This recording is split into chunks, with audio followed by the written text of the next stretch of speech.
Welcome to At Home with the President. I'm Anita Huburn. His Excellency Donald Ramotar has graciously welcomed us into his home so we can chat about his policy initiatives and the impact of those initiatives that has led to the success for all of Guyana. Many, many successes. We are very pleased that you've joined us for this first edition. Mr. President, welcome. Thank you. I'm happy to be here. Well, it must have been a hard week for you, and you're getting ready for an election. So how is that going? At the moment, the elections campaign, while it's in the air, it has really not gone full force ahead as yet. I am continuing to do the work on behalf of the Guyanese people, and I expect, though, that it will get even more busy in the not too distant future as we have to continue doing that work while campaigning for the elections. Well, we'll keep watching you, but on this particular gaffe that we're having, I wanted to talk with you specifically about the education sector. And in particular, what are the things you're most proud of? Well, let me say in a general sense that I am very proud of our achievements in the education sector. Because you know that when we came to office, we did not have a full universal primary education. We have achieved that. And we have achieved much more. I myself had said that we would be looking towards universal secondary education. And we are very much on course on that. But what is not talked about enough is our achievements with nursery education. And I think it's extremely important in the competitive world that we live in today, where we have science and technology and education playing a bigger and bigger role in countries' development, economic development. And therefore, it seems to me that if we give our children an early start, that we give them an advantage to get along with their own personal lives. And in a way, it's an investment in our country's future, as we know that they will also be the driving force, the human capital, the driving force for our development in the future. And our achievement in nursery education is the best in the whole Caribbean. We have about 85% enrollment in our nursery schools. And this is one of the best, I would not say only in the Caribbean, it is best in the Caribbean. But I will go beyond that and say I'm sure it's one of the best in the developing world at this time. And clearly we have done quite a lot to have our kids enroll, to give them an opportunity to develop. So I'm very, very proud of that achievement, that we have taken the steps and made the investment in order to ensure that our kids will have a good springboard from which to launch their lives and launch successful lives in the near future.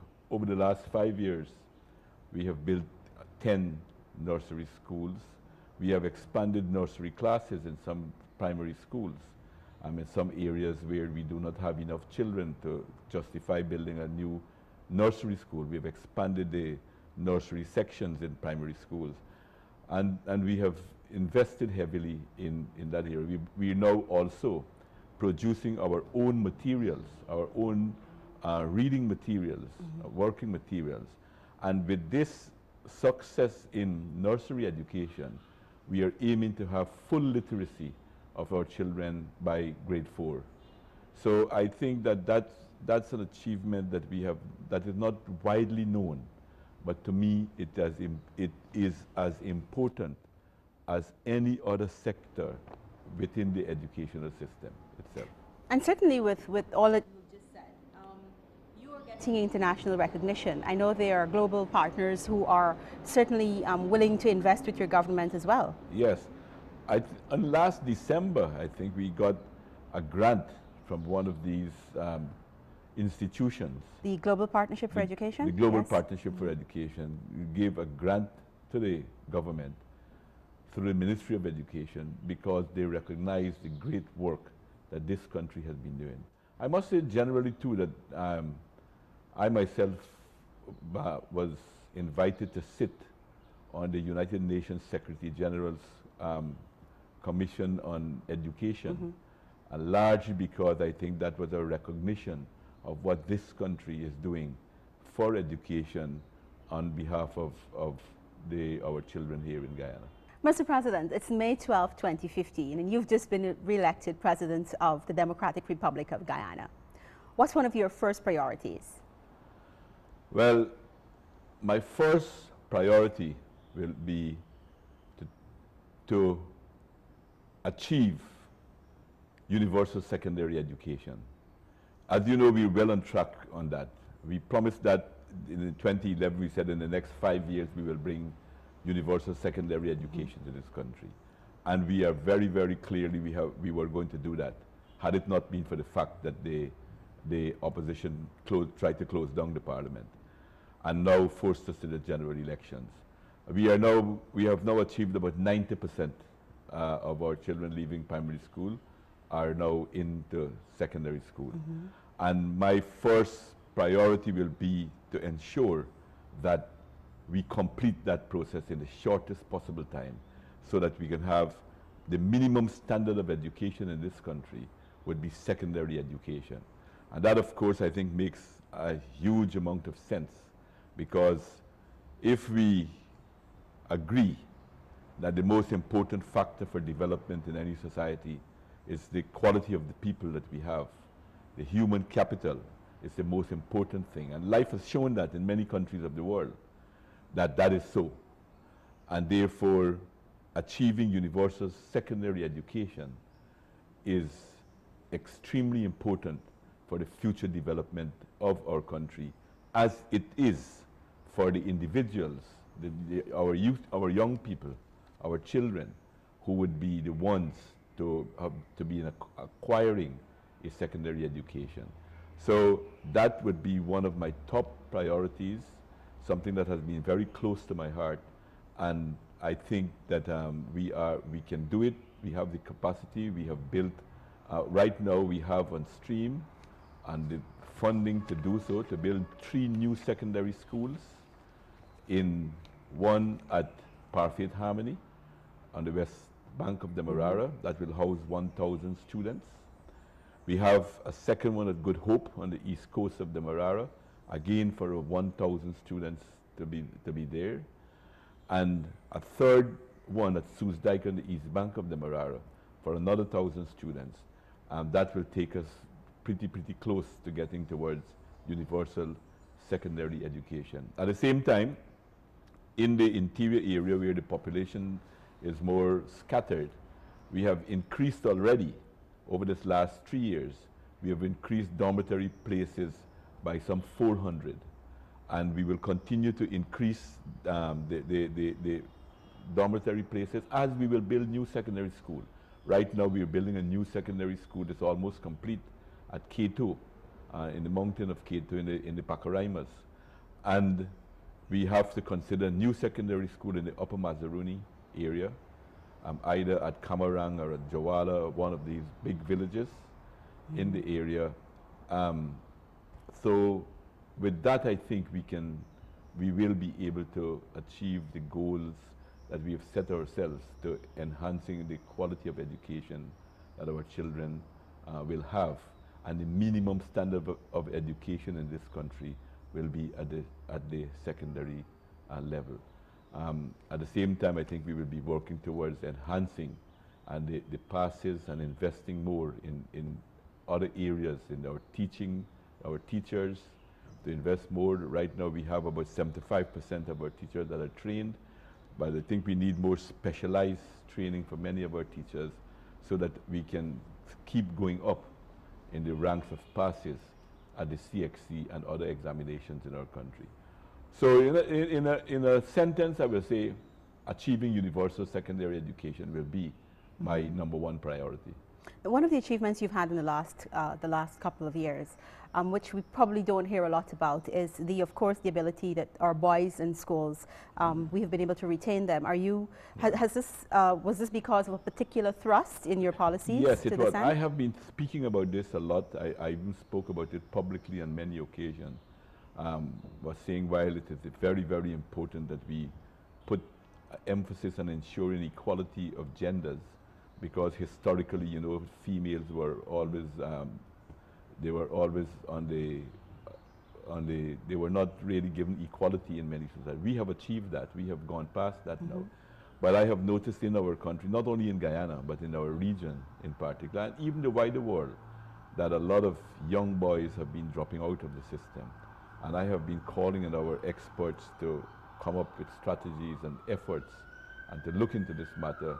I even raised this at the head of the CARICOM, heads of government meeting in CARICOM, that there is a great need, there's a great need for us to examine this issue. And in Guyana, we have been making big progress in that. We have now reduced the fallout rates of our young boys from school. We have increased their attendance in school right now, which I think speaks very, very well for the future of our boys and our girls. And of course, under your government, education has been receiving the largest budgetary allocation. In fact, for the last time, it was almost $2 billion or just over. It has, so because I think that reflects the priority and the emphasis and the importance that we attach towards education, as not only as in itself, the importance of education in itself, but as a means to an end to modernize our country so that we can have a modern, developed society, a society where all Guyanese can be very proud of, a society in which people will not necessarily want ever to migrate from, but to attract many of those who have migrated to come back home to live, because education also is an important factor in enhancing the quality of life, something that is all my life I've worked towards achieving a higher quality of life for the Guyanese people. So with the achievements of universal primary education, all the achievements in early childhood education, and you just talked about we're on track to realize the dream of the MDG, of universal secondary education. How else is your government going to prepare our children for the 21st century? Well, as I've said before, education is playing a bigger and bigger role in economic development. And that is because science and technology have been central to many economic development internationally. And therefore, we are going to focus more on the STEM subject, the science, technology, engineering, and mathematics. These are very important subjects that drives social and economic development. So one of the things we are going to do is try to prepare our young people from very early stages to develop a love for these subjects. And that is why we have already started building more and more labs in our schools, beginning from primary schools. We are encouraging and using more inquiry-based science education at primary school level to encourage the children to be more inquiring in their minds. And we hope that they will be able to build from that. At the same time, we are planning to train more teachers in these subjects, to also give more scholarships to send teachers abroad to look at best practices in the rest of the world and to be able to apply those things to the development to our country. We also are fortunate that we live in a country that has tremendous biodiversity, great biodiversity we have in our country. And we want to ensure that this will help to stimulate and drive more of our scientific development, not only for Guyana, but this is a contribution that we can make to our region and the rest of the world, that we can attract students from different areas of the world to come here and also to study, because our country, as you know, we have about 80% of our natural environment still intact. And that is now, in our modern world today, an enormous asset for us, and an asset that we can share with other people in other parts of the world that they can come. But fundamentally, we must also ensure that our people take this opportunity to study more into these areas and to use this to make Guyana a world-class center for inquiry of science and technology, and in the development of environmental and other important subjects that is today gripping the world. That is the first instance of some of the things that we're doing to prepare. The other thing that you would have been noticing over the last few years, that we have built many, many technical institutes right across our country. And that is in preparing our young people for our modern economy that we see that is very close to us. We are very, very close to becoming an oil and gas producing country, to join the league of an oil producing country. And therefore, we have to ensure that our people are prepared and have the skills to work in this sector. And that is one of the reasons we're preparing spending so much on technical and vocational education at this point in time. Moreover, as you are quite aware, that we were working feverishly to have hydropower in Guyana, the Amaila Falls project. That should have started, construction of that should have started already, had it not been for the short-sightedness or the sheer vindictiveness on the part of the opposition in blocking that very important area. Because if you ask me, I can tell you without hesitation that our biggest impediment to our more rapid development is cheap energy. And that is why I'm still determined that we are going to move ahead with that. We already have a new company stepping into the place of Site Global, and we are moving ahead to get that. And I envisage that that will help to create a huge dynamic and develop a great manufacturing sector, industrial manufacturing sector. And we can also develop, because we have the possibility of an agro-industrial complex to turn much of our agricultural products into industrial output. And here, technical education will be of extreme importance. Creation of jobs for our people, not only in the city but in the countryside, like where we have agro-processing, and all over our country, in the interior, like wood processing and different type of things that we can do, that we will be able to have, not only create jobs, but create high-paying jobs that will allow our people to have a better quality of life and enjoy a higher standard of living in Guyana.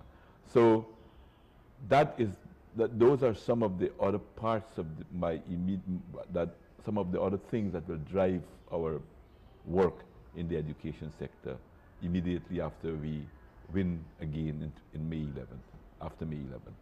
If you're just joining us, you're watching At Home with the President. This week we are focusing on education as we're chatting with His Excellency Donald Ramotar.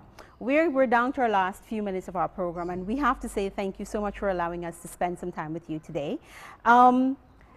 University education is a big deal for many of us. Very many of the voters are looking to university. They want to start university. They're already there. What is your vision for university? Well, first of all, let me also say that the university is very close to my own heart.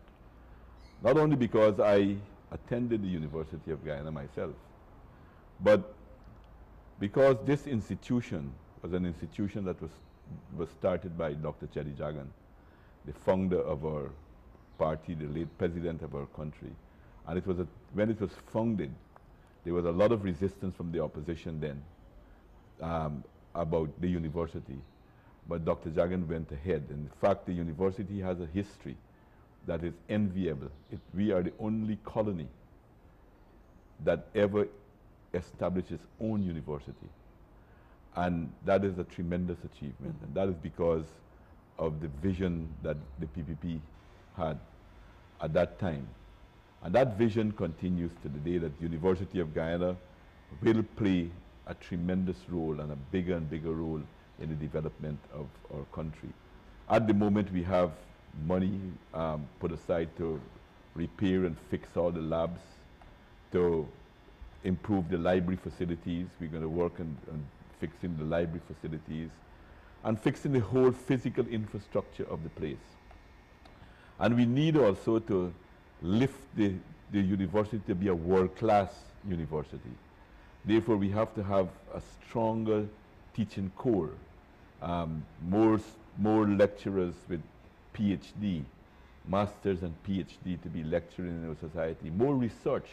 As I mentioned to you earlier, the very setting of our country, the biodiversity of our country, the resources that we have in our country, and that we therefore have the raw material to do tremendous research, not only to benefit ourselves, but can make a major contribution to science and technology generally.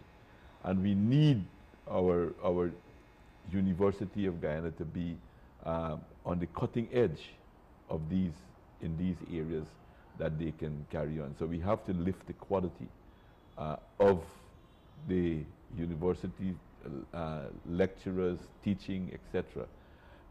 That is one of the aims. Apart from that, we want to make university education more and more accessible.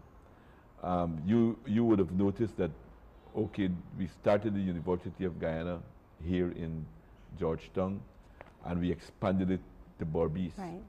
But we want to expand it right across the country by using information technology, and so that people who probably would not want to, or maybe who cannot come for any kind of circumstances to physically be at one of these centers, they will not be disadvantaged, that they can still attend and acquire a tertiary university education from either centers in their own areas or from their home by using information technology to get the education across to them. So we have a great vision for making our university a world-class, one of the top university, and my own hope is, because of our own physical environment, that we could be the #1 university in the world as far as biodiversity is concerned. At the moment at the University of Guyana, there are some challenges, students and as well as lecturers. What is your take on what's happening? Well, it's unfortunate, because I think the university council and the university administration, all they're trying to do is to improve standards, and they want to demand standards of work. They want to demand that lecturers put in their hours, because I've seen some terrible figures about the small amount of time that people work and the facilities and so forth that they get. So I think all of those things are in the negotiating process. But the objective, the focus of the council and the administration at the university is to lift the quality. They're following the government's policy of wanting to build a world-class university and give our students standards too. Many of the complaints of our students is that they don't get marks early, that they have to wait for a very, very long time. And all of these things are what the Vice Chancellor and the administration, that is what they are demanding from our lecturers. So I hope that they will be able to resolve this matter in the speediest time. There are some people who will say that this is something the government should get involved in, and the government should try and solve it, especially the impasse between with the unions and the administration. Do you have? But the government always has an interest, because the government would like to see things going smoothly. But there is laid down procedures. There are procedures of how these things. There are grievance procedures within the collective bargaining agreement that must be followed. And I think that once those grievance procedures are followed, you can find resolution to these problems. The grievance procedures have been laid down for a long time, improved and built upon. So I think once they follow the grievance procedures, I have no doubt that we can resolve these matters quickly. And your vision for university continues? And my vision for the university continues. I have very, very high hopes. I know in the very near future that the University of Guyana will be something that all of us can be very, very proud of. Mr. President, thank you for having us in your home. Thank you. Thank you for coming. We're Pleasure quite pleased to having do you it. here. We're quite pleased to do it. To our viewers at home, we thank you so much for joining us. We look forward, of course, to being back here next week at the same time. We hope that you join us then for another edition of At Home with the President. I'm Anita Hubern. So long now.